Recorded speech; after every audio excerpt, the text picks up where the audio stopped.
Boa noite, conectados. Um prazer estar aqui. Mais uma noite de quinta-feira. Hoje com duas feras aqui na minha frente. Vocês hoje vão ter um programa muito especial por vários motivos. Além de um convidado muito especial. Dia de hoje, que é dia do psiquiatra. Mais uma vez, doutor Jorge, parabéns. Olá, pessoal. Boa noite, doutor, meu mestre. Mas eu queria, primeiramente, apresentar o nosso convidado de hoje, mestre, professor, ex-diretor da Universidade Gama Filho, campeão de judô, campeão mundial de judô, né? E primeiro peso pesado das Olimpíadas, Moscou, 1980, e muito mais. Professor, um prazer recebê-lo, uma honra, uma boa noite. Boa noite, o prazer é meu, doutora Paula, e parabéns, doutor Jorge Jaba, pelo Dia do Psiquiatra. É verdade. Muito obrigado. Essa figura da área de saúde tão importante para manter as pessoas dentro de um padrão aí etimológico de normalidade, entre aspas. Então, puxando as pessoas, na verdade, para o equilíbrio emocional. Então, meus parabéns. Obrigado. O professor, que eu costumo chamar, né, respeitosamente, como sensei, que é o termo que se usa para o mestre de judô e também para os médicos no Japão, né? Mas o sensei, eu tive a oportunidade de treinar com ele. Inclusive a doutora Paula tem treinado jiu-jitsu para poder vir aqui falar conosco. Pois é. Entender do assunto, né? Um pouquinho. E eu conheci na juventude, ele já com grande destaque no judô nacional e mundial. E tive a oportunidade de assisti-lo ser campeão mundial. Eu assisti ao vivo. Na final, eu me lembro muito bem dele ganhar a final e da alegria que nós brasileiros tivemos de ver pela primeira vez um brasileiro campeão mundial de judô. Coisa que parecia impossível acontecer, ele conseguiu. E o que mais me impressionou a partir disso foi que, além do professor Oswaldo Simões, sensei Oswaldo Simões ser um grande judoca, competidor, ele se tornou um grande mestre na área. Ele se aprofundou na educação física e na fisioterapia, se tornou mestre na fisioterapeuta e tem um título de mestrado, não é? E se tornou o coordenador da fisioterapia na Universidade de Gama Filho. Não é isso? Tive essa tarefa. E eu pude assistir uma ocasião, um exame de faixa, ele deu uma aula para crianças, aula pública. E eu fiquei impressionado com o conhecimento técnico, a maneira de atingir e como ele foi dando aula para todos nós ao mesmo tempo que ele aplicava para as crianças. Fiquei muito impressionado com isso e fui, inclusive, procurá-lo na academia. Sim. Fui treinar lá com ele na academia dele em Copacabana. É difícil ir lá por causa do horário, meus plantões, né? Sou testemunha. Sou testemunha. Mas o senhor... E o ambiente, o Oswaldo, ele é um agregador. Não é? Ele desenvolveu o lado rústico, agressivo, para ser campeão. Ele teve que desenvolver, mas, ao mesmo tempo, ele tem um lado científico e humano. Oswaldo Simões tem um pensamento elevado, inclusive espiritualizado. Incrível. Então, para falar sobre a parte de esporte, que tem me interessado muito na recuperação, a senhora acompanha isso, né? Eu vou deixar a bola aí com a senhora, porque a senhora está preparada para tirar doutor. Tudo que for bom de vocês, dessa dupla. Bom, professor Oswaldo, primeiro eu queria, antes aqui de abrir as perguntas e até falar o porquê desse tema dessa semana, esporte e saúde mental, queria ouvir um pouquinho através do senhor, a sua história. Se apresente para a gente um pouquinho. Muito prazer. Meu nome é Oswaldo Cupertino Simões Filho. Sou filho de um militar da aeronáutica e foi transferido para Recife, né? E nós todos nascemos em Recife e depois eu fui pequeno para Salvador. E lá, com 17 anos, comecei a praticar o judô.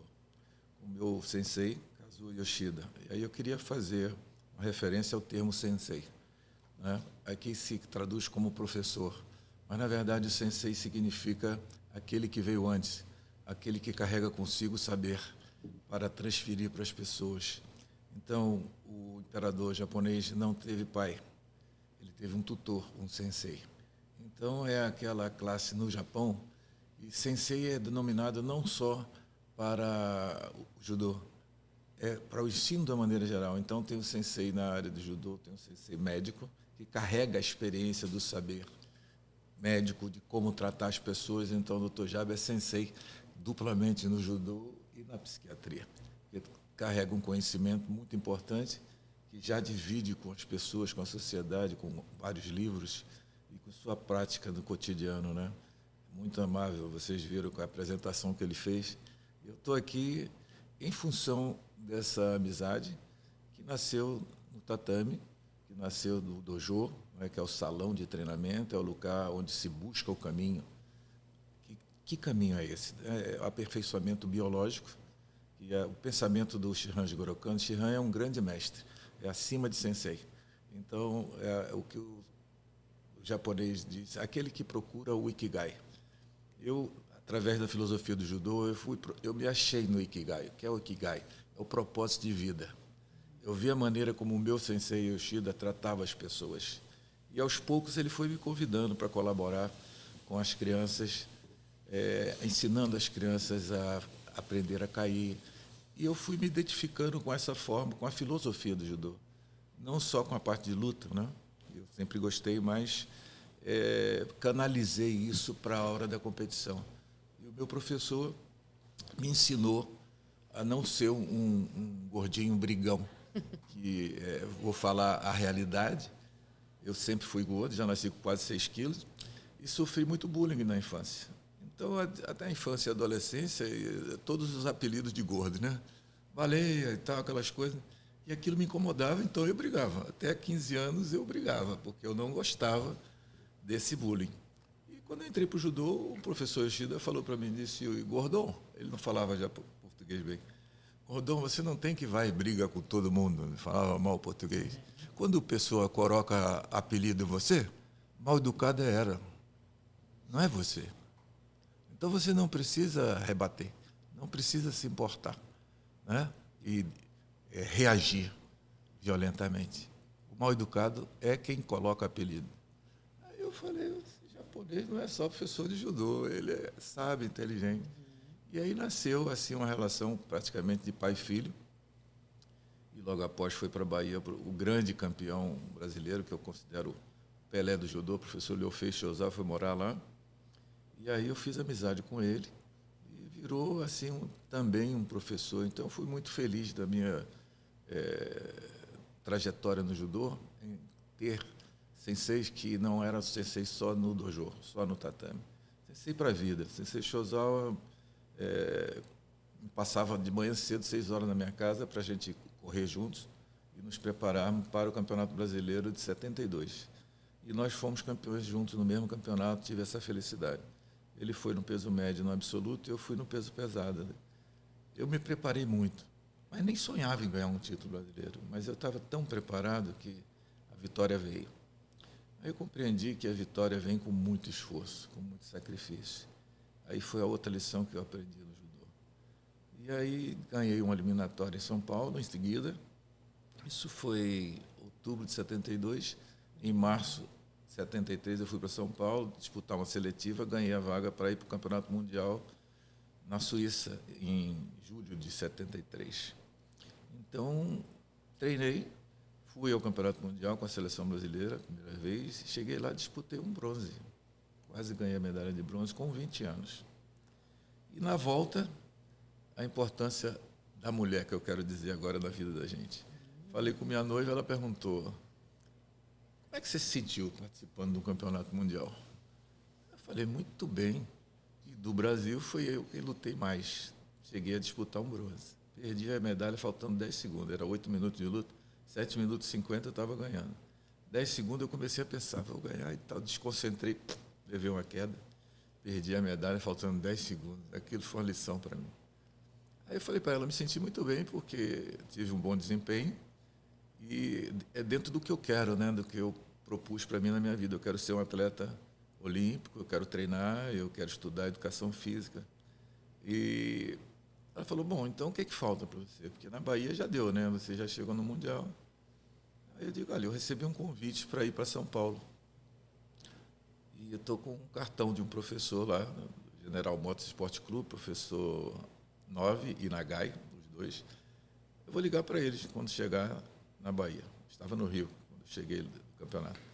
Cheguei lá, peguei o telefone, liguei para eles e disse, nós estamos aqui de braço aberto, ainda mais nós sabemos que você disputou um bronze, vem embora. Eu falei com meu pai e minha mãe, fui embora com 20 anos para São Paulo sozinho, para treinar judô e estudar educação física na Escola Superior de Educação Física.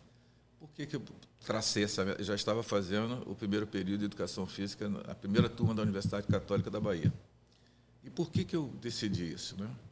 Eu tinha feito vestibular para administração, tinha passado, mas com a prática do esporte, eu vi que tinha algumas falhas no ensino do judô, tanto quantitativo como qualitativo.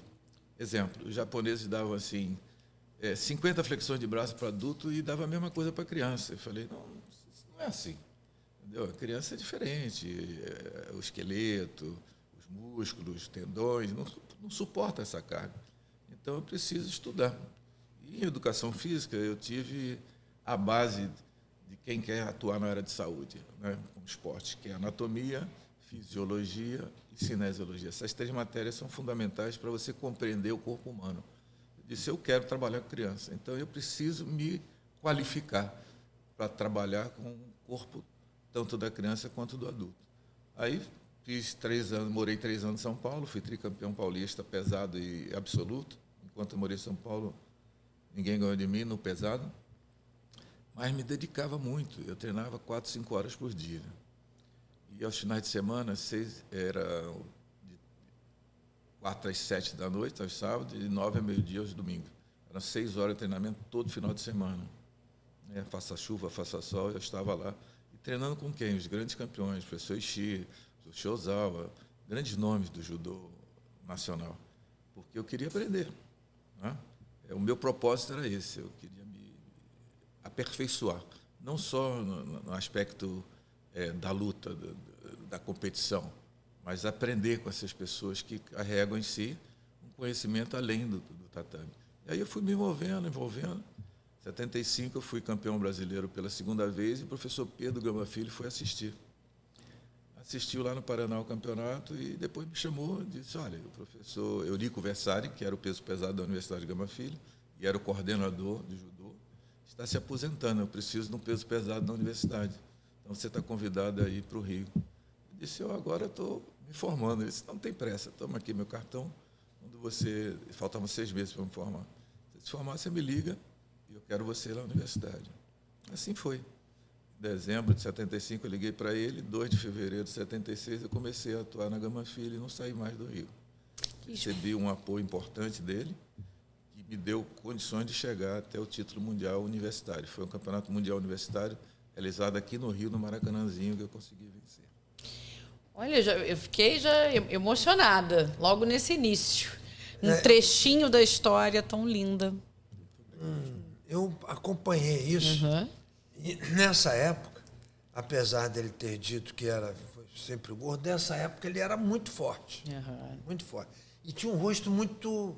Ainda tem, viu, professor? Mas tinha um rosto muito bonito. E era bem esticadinho. E isso conferiu a ele o apelido de boneca. O pessoal chamava de boneca, mas respeitosamente. E ele permitia. Com certeza, mas imagino. sempre com carinho, né? E o professor Gama Filho também foi importante na minha formação, porque depois de formado, eu consegui, através do sensei Medi, Jorge Medi, que foi nosso sensei durante um bom tempo, ele conseguiu uma bolsa para eu fazer uma pós-graduação na Universidade Gama Filho. E eu nunca precisei lutar judô lá na Universidade Gama Filho, porque Ele me deu a bolsa, mas eu só estudei lá, fazia à noite. Então foi um período... Agora, além dessa parte competitiva, né, o esporte traz a importância na competição, que é muito, muito bom, porque leva a pessoa a almejar um objetivo, mas tem outras áreas de atuação. Uma delas é a saúde mental, mas tem a saúde física, a saúde social e até a saúde espiritual, que o esporte, principalmente o judô, tem como para contribuir. Então, e o senhor, pois não? Não, doutor, o senhor abriu aqui um leque e eu só queria lembrar, o senhor falou de propósito, né? E eu acho que a nossa vida é esse propósito, não é? Inclusive esse programa aqui, esse encontro, os nossos pacientes, nossos familiares nos assistem, tantas pessoas em busca de informação, alunos do curso de 41 anos, falamos isso hoje no café da manhã, o curso de formação de terapeutas. E aí, para eles que estão nos assistindo, eu queria situar também o porquê desse tema essa semana, esporte e saúde mental. Queria lembrar, doutor Jorge, amanhã e sábado, não é, doutor? Dia 14 e 15 de agosto, doutor Jorge vai estar no Congresso Brasileiro de Psiquiatria, né? O tema é atividade esportiva no programa de tratamento de transtornos mentais. E o doutor agora é integrante da Comissão de Esporte e Atividade Física. Mais uma frente, doutor. O senhor estava falando aí das frentes do esporte. Mas como é que foi essa entrada nesse comitê? Conta um pouquinho para a gente desse congresso, do que o senhor vai apresentar. Bom, a Associação Brasileira de Psiquiatria, ela percebeu, aliás, até liderando esse movimento no mundo, a necessidade de incluir o esporte dentro das atividades de tratamento. Nesse sentido, a senhora tem participado disso, nós criamos um espaço grande dentro do nossa clínica com o objetivo de proporcionar ao paciente a mudança no estilo de vida, porque o enfermo ele perde algumas atividades importantes no seu estilo de vida e decai. O primeiro sinal da doença é a perda de condições físicas e mentais. Na psiquiatria, há um descuido completo do paciente, ele vai se descuidando até da higiene. E nós percebemos que a atividade física, ela proporciona ao paciente uma reestruturação do seu método de vida. E há uma adesão muito grande, os pacientes adoram, inclusive todos os dias, até agora, já desde o ano passado, sábados e domingos tem atividade, porque eles pedem, e pedem atividades extras, que nós temos até que refrear um pouco para não se tornar excessivo, né?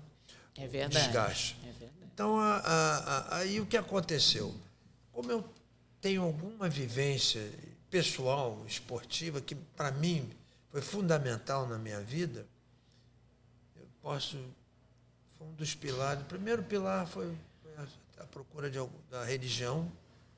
O segundo foi a atividade esportiva, que me organizou através do nosso sensei Jorge Medi, que me ajudou muito em momentos difíceis da minha vida, me deu lugar para morar na academia, pagava a minha refeição e me batia, me dava bronca, me ensinava, mas eu tenho muita gratidão. Então, a partir dessa experiência pessoal, eu procurei levar isso para a psiquiatria e a Associação Brasileira de Psiquiatria me chamou para capitanear isso. Eu nem sou o mais destacado colega nessa área.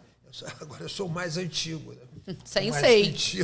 Acaba tendo alguma força. Então, basicamente, eu montei, junto com a comissão, um curso para ser apresentado no Congresso, e esse curso deverá ser lançado no ano que vem para um ano de formação, de pós-graduação em psiquiatria do esporte. Uau! Uma pós-graduação. Então, eu encontrei uma nova área de atuação e eu sempre estou à procura de alguma coisa que me faça vencer a minha inércia, a minha preguiça. Que eu sei que o senhor faz isso também. Fazemos, né? Até hoje é. Isso. Procurando sempre. Na verdade, quero aqui ressaltar a importância do trabalho que vocês estão fazendo, né? Que você falou agora há pouco. Para mim, educação é troca de conhecimento. Então, o que vocês fazem aqui é atuar na educação da população brasileira, daqueles que têm sede de aprender, né? Que tem a filosofia, né? A filosofia é amar o saber, a tradução. Então, aqueles que amam saber estão sempre buscando aperfeiçoamento. E aí vou fazer uma comparação da visão do Shirangi Gorokan, aquele que fundou o judô e que queria o aperfeiçoamento biopsíquico e social. E essa é a definição da Organização Mundial de Saúde. Saúde é a capacidade do indivíduo viver bem biológica, psicológica e socialmente. Essa é a definição da Organização Mundial de Saúde sobre saúde, né? Então, o seu corpo em desarmonia, você não está bem. A sua mente em desarmonia, você não está bem.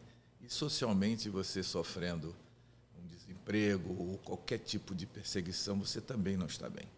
Então, há uma polissemia, né?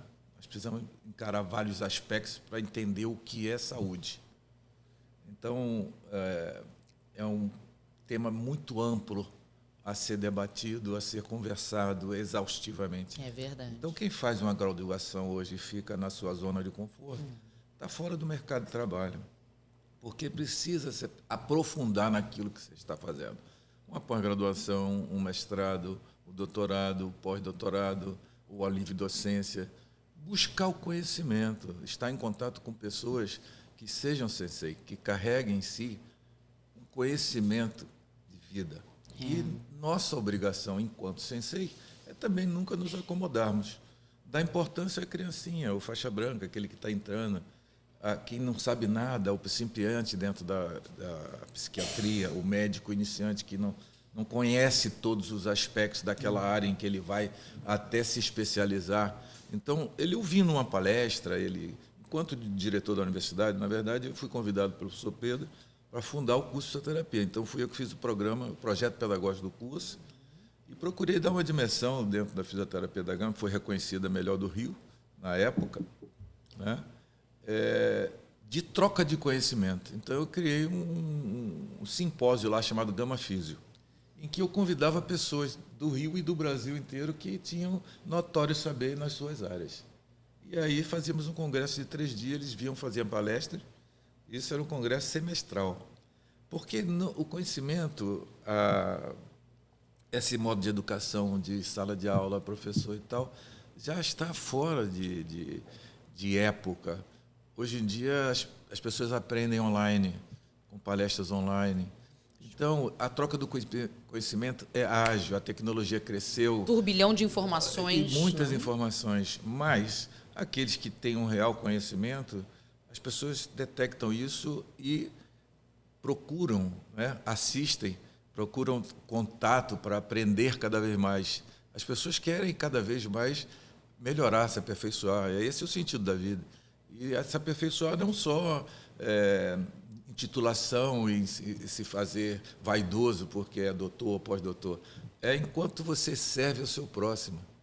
Então, palestras para servir aos iniciantes, podcast para informar as pessoas, é uma maneira de ensinar, de servir. E temas que atingem boa parte da né? população. E o senhor falou algo que está muito atual.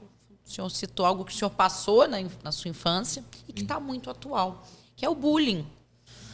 E como é que o senhor, ao longo da sua carreira, com seus alunos, pôde ajudar nessa autoestima deles, nesse tratamento contínuo que o esporte também atinge na vida de um ser? O senhor provavelmente recebeu muitas crianças, alunos, Sim. que estavam passando por isso. Sim. Como é que foi esse trato? Como é que foi essa experiência? Eu me apaixonei pelo judô por ser um esporte individual em que você tem contato direto, pessoal, com a criança, com o adolescente, com o adulto. É olho no olho. E você vai crescendo com esse ser humano que vai a primeira vez para o campeonato, que tem seus medos, suas inseguranças, e você tem que estar ao lado. né? Então, a vida tem essa dimensão simbólica, né? Ensinar tem essa dimensão simbólica de estar ao lado das pessoas. A gente não está na frente nem está atrás. Nós não somos mais e também não somos menos. Nós apenas somos seres humanos que queremos o melhor para o nosso próximo. E aí, através do ensino, eu fui vendo que, assim como o meu professor falou, olha, quem bota apelido é mal educado, eu vi que tem uma possibilidade no contato da luta individual de você educar as pessoas, de controlar os instintos, controlar os impulsos, né? Uma das normas do judô é você se controlar. Então, quem se domina, né, vence. Então, quando você não consegue dominar seus instintos, suas ações, você está perdendo para você mesmo, você não está perdendo para ninguém. Então, o professor Jigoro Kano ensina isso. Então, eu fui seguindo a filosofia do judô, né? E não se achar o máximo, né? Tem outra máxima do judô, que é nunca te orgulhe de haver vencido o adversário. Quem venceste hoje poderá derrotar-te amanhã. A única vitória que perdura é que se domina sobre a própria ignorância, que se consegue sobre a própria ignorância. Quando você busca conhecimento, você deixa de ignorar as coisas.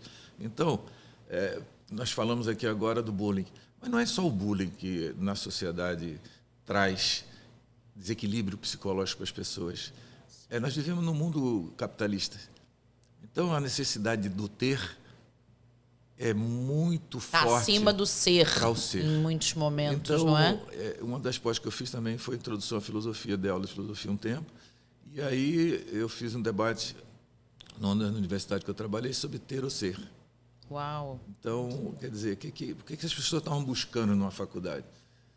Ter melhores condições ou ser melhor ser humano para auxiliar o próximo na área da saúde? Então, as duas coisas, se você tem o propósito, você funde as duas coisas. Você consegue realizar as duas coisas. E se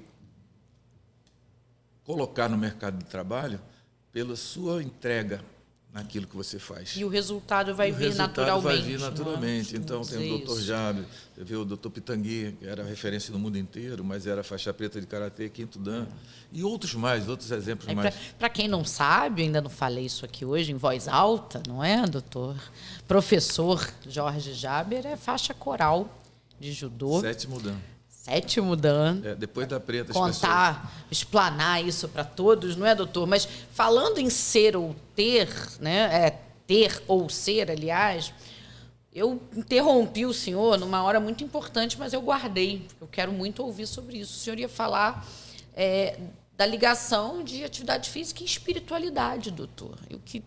Eu acho que tem tudo a ver com esse momento que surgiu. O primeiro ponto, sempre foi reconhecido, historicamente, é a importância do esporte na saúde física. Através do esporte, nós aceleramos o ritmo cardíaco, aceleramos a frequência respiratória, então nós levamos mais oxigênio às células do corpo e ao cérebro também. Então nós oxigenaremos mais as nossas células a partir da prática do esporte. Ao oxigenar mais, eu vou produzir células, cada célula do meu corpo mais saudável. O meu corpo ficará mais saudável. Então, o princípio básico da atividade física é produzir saúde física. No entanto, também traz outros aspectos na saúde emocional. Porque se eu estou oxigenando o cérebro, eu também vou produzir células cerebrais mais perfeitas, funcionando melhor. Além disso, a prática esportiva estimula a produção de neurotransmissores e inibe a produção de neurotransmissores, principalmente as chamadas catecolaminas, que são negativas para o organismo.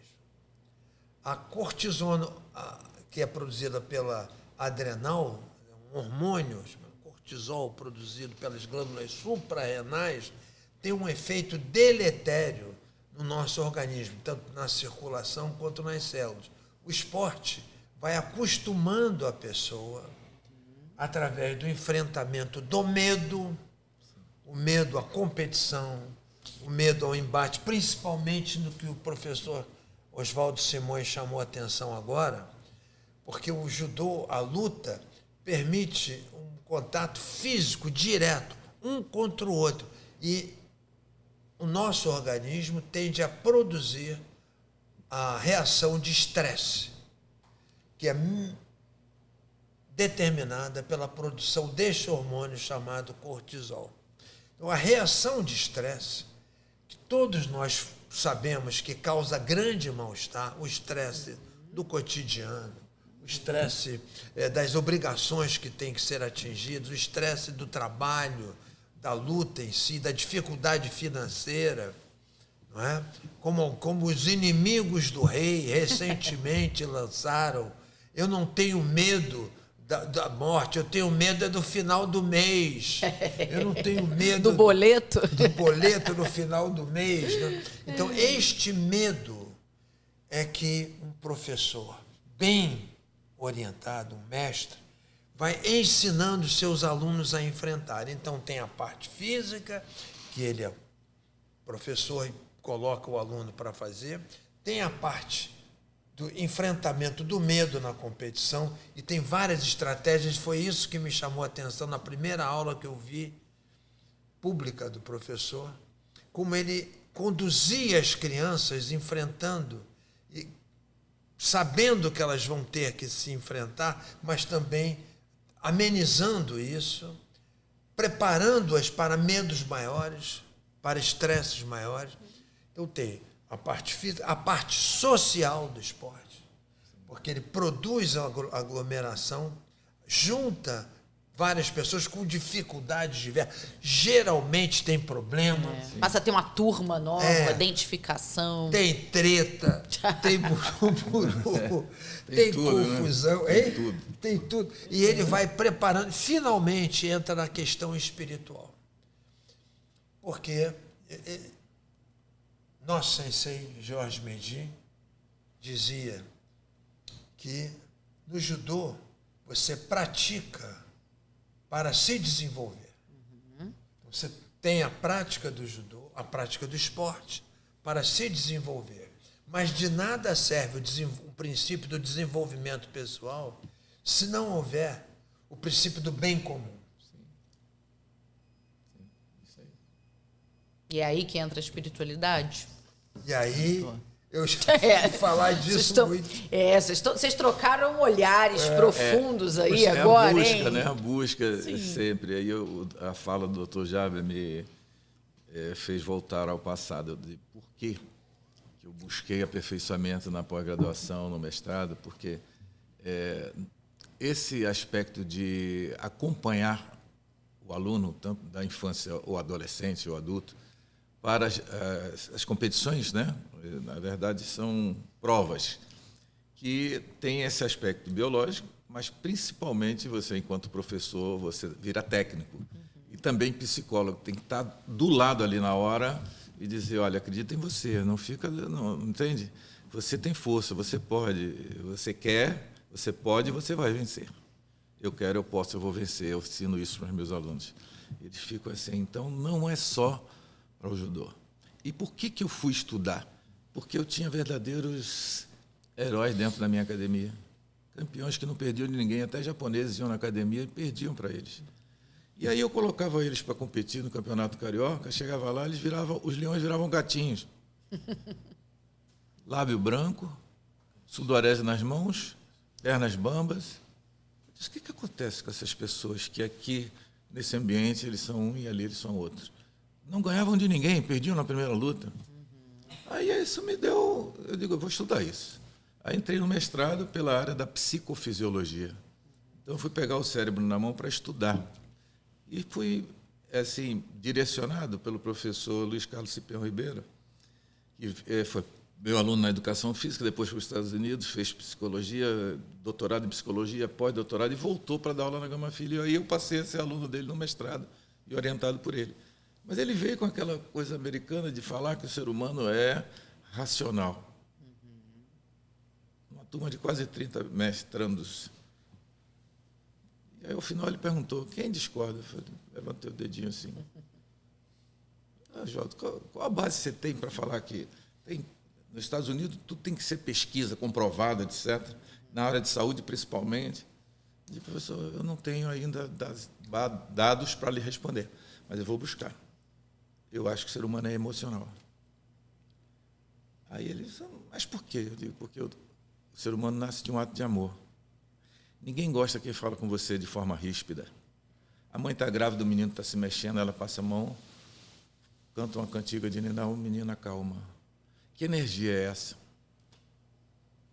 As pessoas mais capazes, mestres, doutores, autoridades, quando entra a paixão, o time jogando futebol, ele vai para a arquibancada, porque aquilo vem tão forte. Então, que razão é essa que não é capaz de controlar uma emoção? Pessoas casadas há 25, 30, 40 anos, quando se apaixonam, rompem com tudo em busca de uma emoção. Então, que razão é essa que não é capaz de controlar uma emoção? Ele ficou assim. Bom, nós debatemos, eu levava para ele artigos, ele trazia para mim durante 3 anos e pouco. Meu mestrado foi além dos 2 anos que tinha que fazer, porque eu era diretor e eu fui, uma matéria ou outra, fui empurrando para frente, mas, no final, eu saí da linha da psicofisiologia. Mas foi importante para mim que o primeiro trabalho que ele me deu foi estudar o sistema límbico. Então, eu peguei o cérebro na mão para estudar o sistema límbico. Então, eu fui estudar hipotálamo, hipocampo, corpo amidaloide, todas essas estruturas, né, que estão na base do córtex, e que, para mim, foi fundamental esse estudo, porque eu entendi que dali nascem as emoções. E nasce o que o doutor Jorge acabou de falar, o medo. Então, pré-competição, o indivíduo aumenta o batimento cardíaco.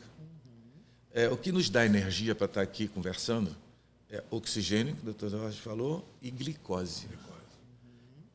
Então, quando a suprarrenal entra através do medo, da tensão, da ansiedade, entra uma quantidade de adrenalina tão grande no seu coração que ele aumenta os batimentos cardíacos, puxa o consumo da glicose, você perde suas forças, as pernas ficam bambas, e fisiologicamente é assim que funciona. Então, ele não consegue vencer nem a si mesmo. Então, o judô ensina a gente a vencer não os outros, mas a si mesmo, para controlar isso, para saber conviver com isso. E como é que você faz isso? Você tem que ir acompanhando os alunos, colocar eles em várias competições, estando ao lado. Está vendo? Aqui você foi mal, mas aqui você foi melhor. Aqui você foi melhor. Também aí você vai, um acompanhamento constante, constante, atuando quase como um psicólogo, e mostrando à pessoa que ela pode. E eu tenho visto justamente, puxar a sardinha um pouquinho aqui também para o meu lado, o aumento da participação dos psicólogos nas competições. Sim, cada vez mais. Nos clubes, nos times. Cada vez mais. Acho que no final de semana eu vi a skatista Raíssa Leal. Ela ganhou um campeonato, e ela falando, né, ela fez uma referência ao campeonato que ela tinha perdido, ela falou, agora eu aumentei a terapia, eu estou olhando para isso, para ansiedade gerada, medo de perder, e tudo que envolve isso, não é, doutor? Nós estamos, no nosso papel aqui, chamou a atenção disso logo no início, é prevenir. Nós estamos levando informação, trocando aqui, aprendendo uns com os outros, mas principalmente levando essa informação para as pessoas que nos acompanham. Então, fica claro, a partir dessa última explicação do professor, a importância da atividade física na colocação do ser humano no mundo, na convivência social, no preparo físico, na saúde física, na saúde mental. Há, a partir do esporte, uma mudança na produção dos neurotransmissores que atuam mediando os impulsos no cérebro. Principalmente a dopamina. A dopamina é um neurotransmissor que está fortemente ligado à doença da esquizofrenia, aos transtornos compulsivos, o transtorno no uso de drogas, que não é um transtorno compulsivo, é uma doença, mas aos outros transtornos compulsivos, agora ao jogo patológico, jogos de azar, é o jogo patológico, as compras patológicas, o sexo patológico, todas essas compulsões estão ligadas à necessidade da dopamina. E é interessante observar que, frequentemente, quando as pessoas entram em recuperação, elas se tornam praticantes permanentes de esporte. E o bem-estar após a atividade física, quando a pessoa faz uma natação, ou faz uma caminhada longa, ou joga uma partida de tênis, um vôlei, um treino de judô, toma um banho, aquela sensação de bem-estar, ela é fruto de vários estímulos do corpo, físicos, mas a produção de dopamina se normaliza. E com isso, a dopamina é responsável pela sensação de bem-estar. E também, no caso, a produção de serotonina, que combate a depressão e a ansiedade. Então, a prática física se torna um tratamento. Um remédio, não é, doutor? Um remédio. Eu ia lhe perguntar isso. A atividade física é remédio, por exemplo, no caso do tratamento da dependência química? Fundamental. Fundamental. Alguns dizem, você vai substituir a droga por uma outra do esporte. Bom, já é vantajoso. Claro. Já é vantajoso. Com certeza. Mas não é uma substituição. É uma forma da pessoa readquirir a sua produção normal de neurotransmissores e também de mudar o estilo de vida. Como o senhor falou, o uso da substância ou o adoecimento psiquiátrico, ele isola a pessoa do mundo, né? E o esporte eu acho fundamental para trazer de volta a um grupo. Ele te tira do isolamento social também, né? Então, além de toda a manifestação e produção física que o esporte gera, ele te coloca de volta num grupo saudável. Tem uma informação que me chega da África, quase que diariamente, de corredores treinando. Corredores de altíssimo nível, esses que são campeões da São Silvestre, das maratonas. Alto rendimento. Né? Alto rendimento. E é interessante que eles vão treinar de manhã, saem correndo, e a garotada, as crianças vão juntos durante um certo tempo. Depois não conseguem acompanhar, mas elas já vão desde criança sendo estimuladas. Isso de madrugada, manhã, bem cedinho, ainda escurecendo, ainda escuro. Então, essa função social do esporte, que está sofrendo um ataque. Capitalista, não é? Com os jogos de azar. Os jogos de azar estão dominando. E misturando as estações, não é? Misturando as estações. E aí eu tenho uma pergunta aqui que pode encaixar um pouquinho nisso. Vamos ver qual dos senseis na minha frente vai responder esta pergunta, ou os dois. Está sendo um prazer ouvi-los. Existe um ponto em que o esporte deixa de ser saudável e passa a gerar sofrimento? Posso? Pode. Muito bem. Veja como nós estamos aqui à vontade, num bate-papo, e como as coisas estão entrelaçadas. A educação, através da repetição do cotidiano, vai desenvolvendo a autoestima ou a baixa estima. Então, o indivíduo que desde pequeno aprende a ser estimulado naquilo que ele faz, vou dar um exemplo simples. A criança aprendeu lá a fazer um sol na escola. Vem com um papel com o sol. Chega para a mãe e fala, mãe, a mãe está fazendo cozinha, almoço lá, puxando. Menino, quer? Não, mãe, eu quero mostrar uma coisa. E essa mãe nem Meu vira. Filho, que belo sol! Nem vira, às vezes, para dar atenção. Uhum. Entendeu? E outras mães viram e dizem, olha, que sol lindo que você fez. Começa a estimular a pessoa a querer fazer mais. Então, a palavra de estímulo faz com que aconteça o equilíbrio emocional e a saúde emocional. Quantos têm milhões, mas não têm equilíbrio emocional e terminam se viciando? Quantos pais trabalham o dia inteiro para dar o maior conforto, mas não dá o carinho de estar do lado de uma competição na hora que perdeu? Eu dei aula em várias escolas muito caras e que eu dava um um evento que vai ter, e o pai nunca podia ir. Quem ia era o chofer, quem era a babá e tal. Ou seja, ser pai ou ser mãe tem essa função de estar ao lado, de dizer, olha, perdeu, vamos treinar mais, entende? Então, é fundamental a educação para o equilíbrio emocional. Então, nós buscamos equilíbrio emocional, que eu falei há pouco, essa coisa da razão e da emoção, e precisamos ter o aspecto do incentivo para buscar sempre o lúdico, o prazeroso. Você trabalhar por rotina, você não rende.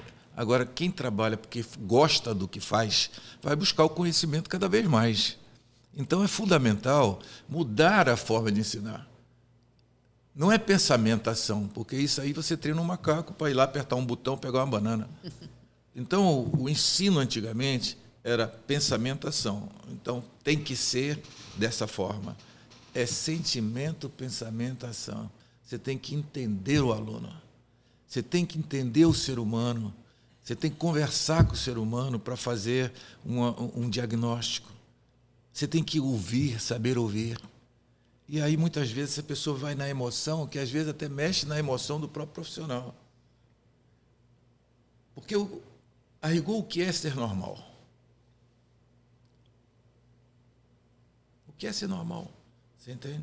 Van Gogh foi internado no hospício, e os quadros dele hoje em dia valem muito. Nostradamus também foi perseguido com as previsões dele.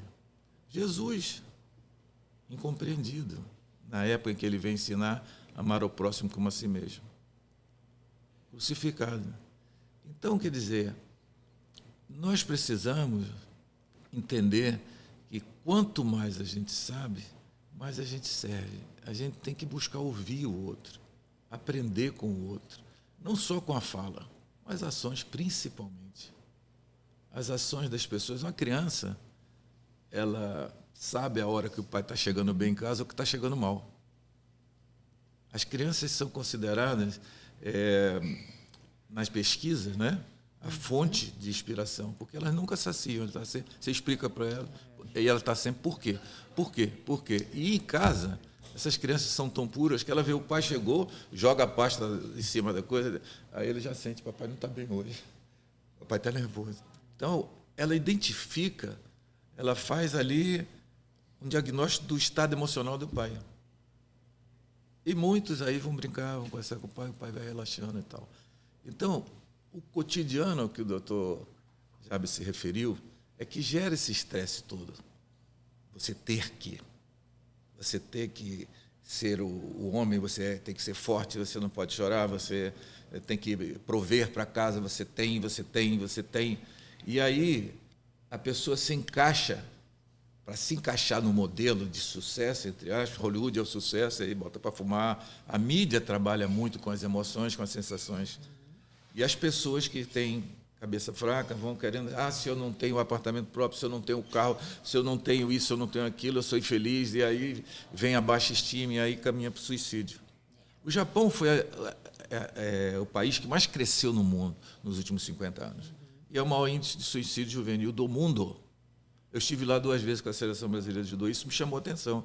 E eu perguntei a um amigo que era engenheiro, trabalhava lá na Nippon Steel, falava português, estava morando lá há 4, 5 anos. Por que isso?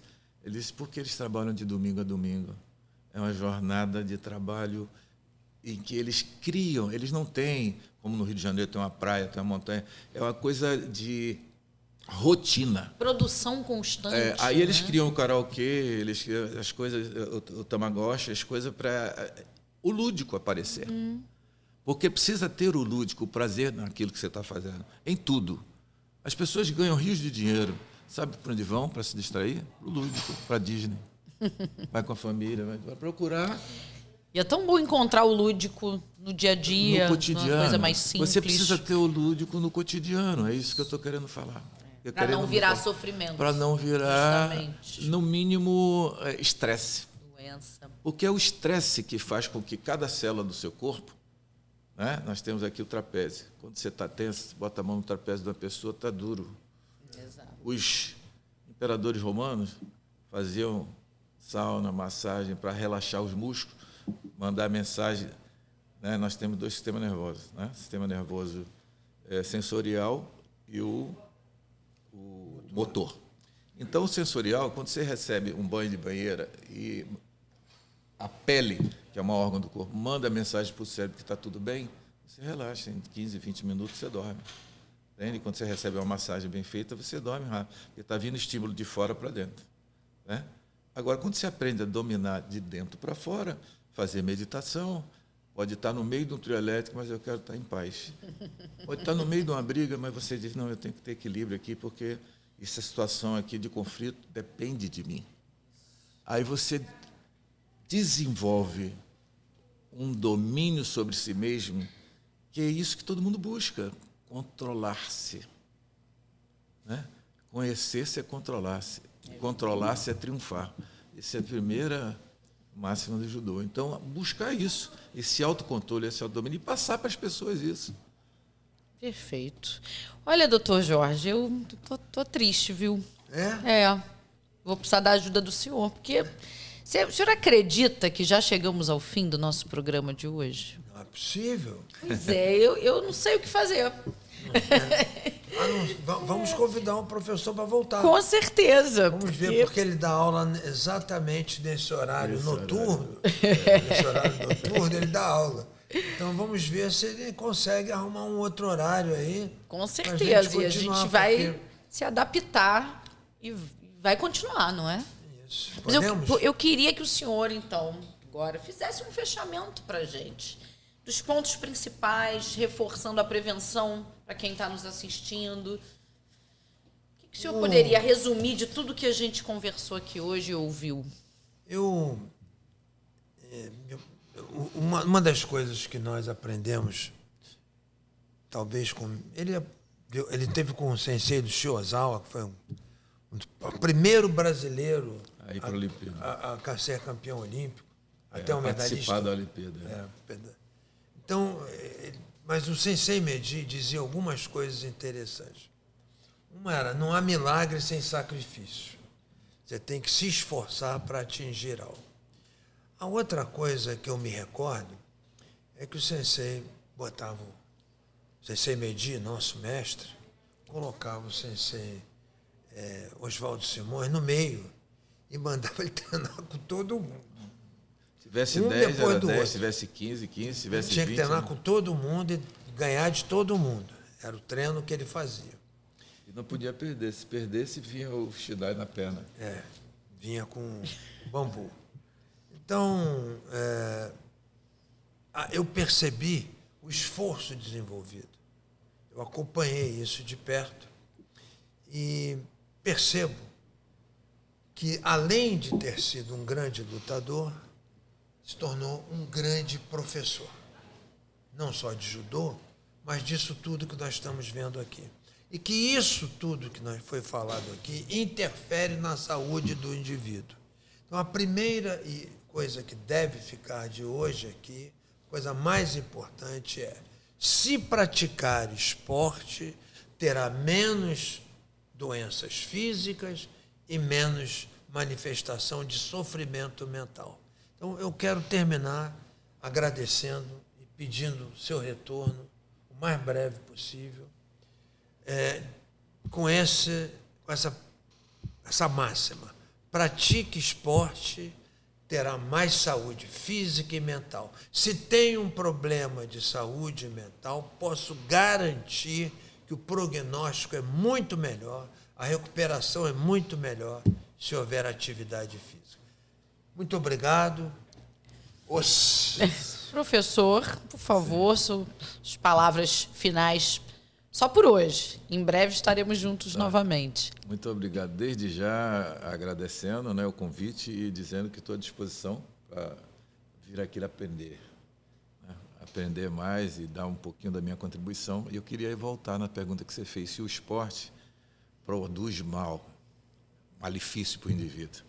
O esporte de alto rendimento, a pessoa vai passar por traumas, vai passar por horas de treinamento. Tá? Então, as meninas, por exemplo, de 13, 14, 15 anos que fazem ginástica ou que fazem balé, têm problemas nos pés, porque muitas horas ficando na ponta dos pés. Os lutadores de judô, ou seja, tem algumas lesões que são particulares de cada esporte. E tem mais, como o doutor Jaber falou, a prática do esporte, de 10 a 15 minutos, você consome glicose do corpo. De 15 a 25, o carboidrato se transforma em glicose. E acima de 30 minutos, a gordura se transforma em glicose. E chega um momento, fazer uma maratona, não sei o que, o indivíduo entra num estado de transe como se fosse um barato de droga. Então a pessoa se vicia assim no esporte. Aí é preciso ver o uso saudável. Aí pessoas que começam correndo 2.000 metros, 3.000 metros, 5.000 metros, daqui a pouco está fazendo maratona, daqui a pouco está fazendo triatlon, porque aquela sensação de prazer encharcou tanto o indivíduo de endorfina, serotonina, que ele quer aquilo constantemente. Pessoas que se viciam na academia, então precisa estar atento para o equilíbrio. Entende? Nem tanto, nem tão pouco, nem deixar de praticar e nem mergulhar de vez. Porque isso faz com que você se autocontrole. E que é o vício? O vício é quando você perde o controle sobre si. Todo excesso. Todo excesso. Pode virar veneno. Exatamente. Falar isso. E aí não começa, experimenta um cigarro, aí começa a fumar. Experimenta aqui uma bebidinha na adolescência, daqui a pouco está viciado no álcool. E aí, quando você se permite experimentar algo, você tem que ter o freio do... Não, isso não é para mim, eu não quero isso. Antes de ser professor de judô, eu fui baterista. Eu vivi na noite. Minha mãe era professora de canto lírico na Universidade Católica da Bahia. Meu pai, quando parou, deixou de ser militar, ele dava aula de violão. Então, eu cresci numa família de musicalidade. Me botou para fazer curso de percussão no Seminário de Música da Bahia. E na época do Iê, Roberto Carlos, aquela coisa, todo mundo tinha um conjunto. E eu participei de vários festivais. E eu vi no meio da música tanta gente se drogando para cantar, LSD, etc. Eu falei, eu não quero isso para mim. Nós tocávamos numa boate de 10 às 4 da manhã. Eu disse, não é este o meu propósito de vida. Eu não quero entrar nesse mundo. Aí eu tinha o cabelo grande, igual os Beatles, né, que todo mundo tinha na época. Cortei cabelo, comecei a sair com o Xozó às 6 horas da manhã para treinar. Meu pai falou assim, o que houve? Eu digo, não, mudei a cabeça. Agora eu quero saúde. Aí fui para a educação física. Ou seja, você tem que saber dar esse freio. E dizer, eu não quero isso para mim. E é ao longo do tempo que você vai aprendendo a frear quando as coisas estão demais, né? É verdade. Professor, muito obrigada mais uma vez. Doutor Jorge, sempre. Meu mestre também, muito obrigada. Pessoal, foi maravilhoso, né? Olha, estou emocionada. Hoje foi realmente bom demais. Espero que a gente possa continuar levando esse tipo de informação, batendo esse tipo de papo e prevenindo, levando saúde. É isso. Até a próxima semana. Muito obrigada. Boa noite. Tchau, tchau. Boa noite. Obrigado. Uma honra para mim.